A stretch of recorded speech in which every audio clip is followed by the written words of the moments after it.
Bonjour, j'espère que vous allez très bien. Comme vous pouvez le constater, aujourd'hui, Harvey Guest, c'est une Congolaise.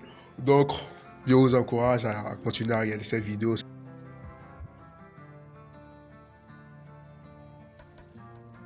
Question avant de commencer. Bon, comme je le disais, tu as bien regardé ma vidéo et puis tu as vu que j'ai posé une question à mon ami. S'il lui donnait 12 millions, qu'est-ce qu'il va faire? Et tu as vu ce qu'il a dit.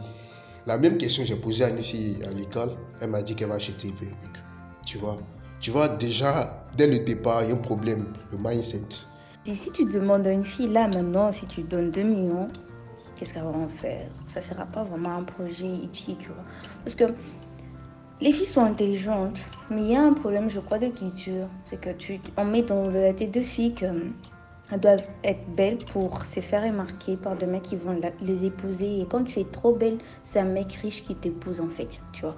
Et elle s'est dit, elle n'a pas besoin de travailler, donc elle a besoin d'être belle pour passer. Et le mec, ils vont regarder et elle va avoir son argent à partir de son corps et de sa beauté, tu vois. Waouh! I really like your answer. J'ai vraiment aimé ta réponse. Bon, et tu vois, nous les étudiants, lorsque nous allons à l'école, nous avons un but. C'est d'obtenir le diplôme, après chercher un stage et après postuler. Mais je ne sais pas si tu as remarqué, en Afrique, le taux de chômage est tellement élevé. Et nous ne pouvons pas utiliser la même méthode et espérer avoir un résultat différent. Mais c'est ce que nous remarquons, les étudiants continuent à persister avec cette méthode. Tu vois, le taux de chômage est tellement élevé et la majorité des personnes veulent forcément travailler pour le gouvernement. Ils ne cherchent même pas à savoir s'ils ont un talent. Le problème, ce sont nos colons, en fait. Et ils ont ancré ça dans notre système éducatif. On nous enseigne à être employé, non employeur, tu vois. D'abord, au Congo, je vais te donner un exemple. Le Belge, ils utilisaient le système du paternalisme. Du genre, tu considères ton colon comme ton père. Du genre, tu dois dépendre totalement de lui, tu vois. Et ils nous ont enseigné à demander du boulot, mais pas à d'en créer. Et ce système-là est tellement duré, tu vois. Ça est entré dans la tête de nos grands-parents. Les grands-parents, ils ont donné ça à nos parents nous donnent ça. Et il y a certains parents qui ont vu loin et qui essaient de ne pas donner ça, tu vois. Et il y aura même des enfants de notre génération qui vont donner ça à leurs enfants. Et ça va continuer comme ça si ça ne change pas de ces moments ici. Mais d'abord, je vais te dire, c'est différent en Côte d'Ivoire parce qu'en Côte d'Ivoire, au moins, il y a trop d'universités. J'étais un peu fière parce qu'il y a beaucoup d'universités. Il y a le système d'entrepreneuriat.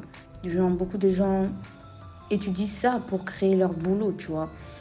Mais même s'il y a encore ces systèmes-là de pater, parce qu'on continue toujours à dépendre de notre métropole, même si c'est une colonisation moderne, tu vois. C'est pour ça que ça change, c'est un peu. Encore une fois, j'ai vraiment aimé ta réponse. Bon, mes frères et sœurs, c'est la fin de la vidéo. J'espère que vous avez retenu le message derrière cette vidéo. N'oubliez pas d'utiliser votre talent, il est très important. Si vraiment tu veux pas être après, si vraiment tu veux avoir ta liberté financière, c'est très important. Utiliser votre talent, innover, surtout innover. Nous avons besoin de ça en Afrique. Il y a tellement d'employés en Afrique que nous n'avons plus besoin de ça. Nous avons besoin des entrepreneurs. Et j'espère que ce que je suis en train de faire, ça va vraiment vous aider.